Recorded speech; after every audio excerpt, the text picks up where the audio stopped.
Hey guys, welcome back to another video from Hoops Empire. In today's video, we're going to be discussing the Boston Celtics, and if the offseason they had was enough to qualify them as championship material. Before we get into it, make sure to drop a sub if you haven't already, like the video if you enjoy, and hit that notification bell.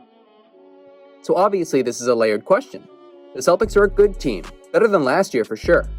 Adding a healthy, defensive-minded point guard in Dennis Schroeder will help a lot, especially because he's probably good for 20 to 30 more games than Kemba Walker, and he doesn't need to be hidden on defense. Replacing a center rotation of Tristan Thompson and Luke Kornet with Al Horford and Enes Kanter to complement Robert Williams is giving you tenfold the production.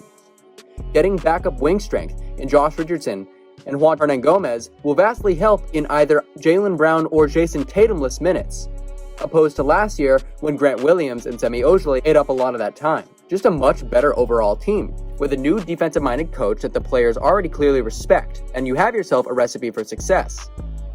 However, the Eastern Conference got a lot better this year. You have the Nets, who retained the Big Three and others, while also signing quality veteran pieces. The Bucks are virtually the same minus PJ Tucker.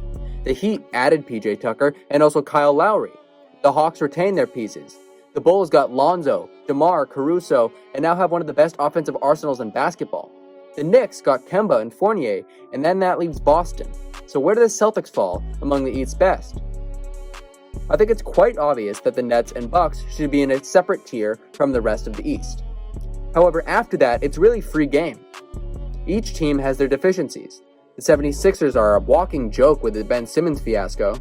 They will take a massive hit defensively and offensively with him gone, most likely. The Heat lack depth and really only have 7 to 8 players that should be getting legit NBA minutes and are one of the older teams in the NBA and will need their fair share of load management to get through the first full NBA season in a while.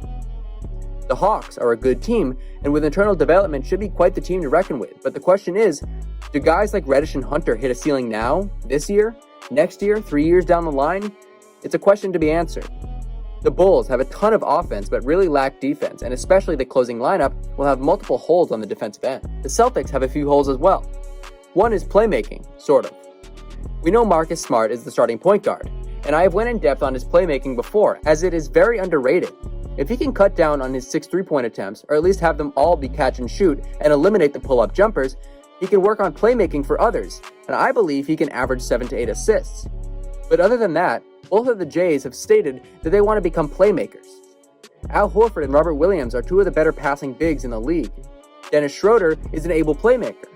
This team should be playmaking by committee, probably pretty well, but they do lack that central playmaker. Another concern is shooting. Outside of the Jays, the team isn't exactly loaded with 3-point shooting talent. Smart shot 33%, Schroeder 33%, Richardson 33%, Hernangomez 33%, Kanter and Time Lord don't shoot, and then you have some bright spots with Pritchard, Neasman, and Horford. However, that alone is not going to work. The team needs to get the Jays as many shots as possible, because that will in turn free up others for better shots. The Celtics also have some big questions to answer in terms of starting lineups. This isn't a football situation in the sense that if you have 2 quarterbacks, you have none. Having fluidity in terms of your starting lineup in the NBA, I think, is a good thing. It allows you to have a never-ending game plan. The biggest questions are at the 2 guard and the center. Starting with the center, Robert Williams was an exceptional starter last year, averaging 8.8 points, 8 rebounds, and 3 assists per game in just 23 minutes of action per night. Per 36, those splits are 13.5 points, 12.3 rebounds, and 4.6 assists a night. Extremely impressive for such a young big man. Al Horford, on the other hand, is coming off a year in which he averaged more points per game, 14.2, than he has since the 2015 season in a career-low 27 minutes per game. All the while maintaining his exceptional positional playmaking ability and good defensive versatility. And with his extended offseason, he has said that he feels the best he has in years. Both Williams and Horford will see similar minutes regardless. The biggest priority is them staying healthy. Robert Williams has played just 113 career regular season games out of a possible 227, meaning half of his career has been spent on a bench or rehabilitating. Horford doesn't necessarily have any lingering health issues, but he shouldn't be overused at 35 years old. Not everyone is LeBron. They both have solid cases for the starting role. Robert Williams was the Celtics' most effective and efficient big man, hands down. He was 7th in the NBA in blocks per game, playing an average of 10 minutes less than the 6 in front of him. He also led the Celtics in both offensive rating, 139, and defensive rating, 104. All the stats prove that the now fourth-year pro is one of the Celtics' biggest difference makers.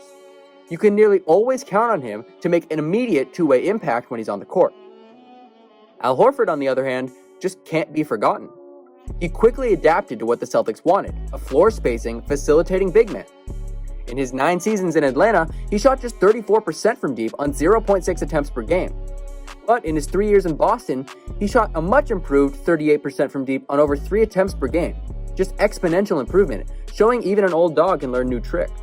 He became a reliable, all-around threat, being able to score from all spots on the floor, being used as a playmaker at the top of the key, and as a versatile defensive threat. However, the main reason to close games with Horford is the experience that he possesses. Let alone the 700-plus regular season game, 27,000-minute advantage Horford has on Williams, the playoff experience is more important. Horford has 124 playoff games played to Williams' 19. This sort of seniority shows in terms of on-the-court production, regardless of how impactful the Time Lord truly is. Moving on to the two-guard spot, you really can't go wrong.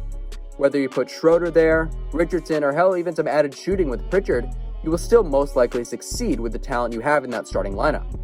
However, one name I think the Celtics should consider starting, Aaron Neasman.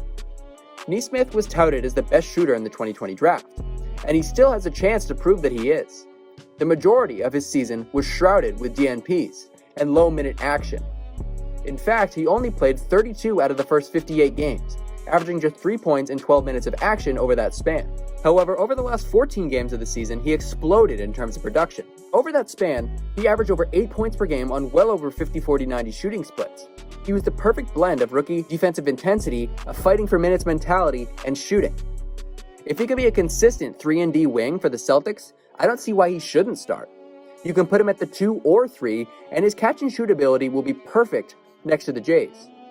Over that last 14-game stretch of the season, Neasmith was a 91st percentile catch-and-shoot three-point shooter among forwards with at least 2.5 attempts per game. But he will simultaneously take attention away from the Jays, and if he does, with their improved playmaking, he will be a sure thing if given an open look. This is not to say that Richardson and Schroeder aren't better players, they obviously are.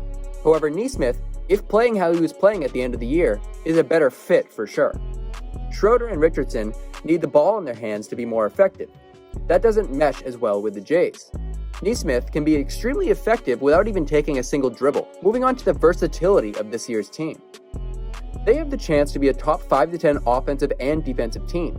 Having a defensive core of Smart, Schroeder, Richardson, Brown, Tatum, Horford, and Williams allows you to be extremely good in every aspect of defense. All but Time Lord are good perimeter and on-ball defenders, and Time Lord was developing in that aspect during last season, while also being one of the best shot blockers in the NBA.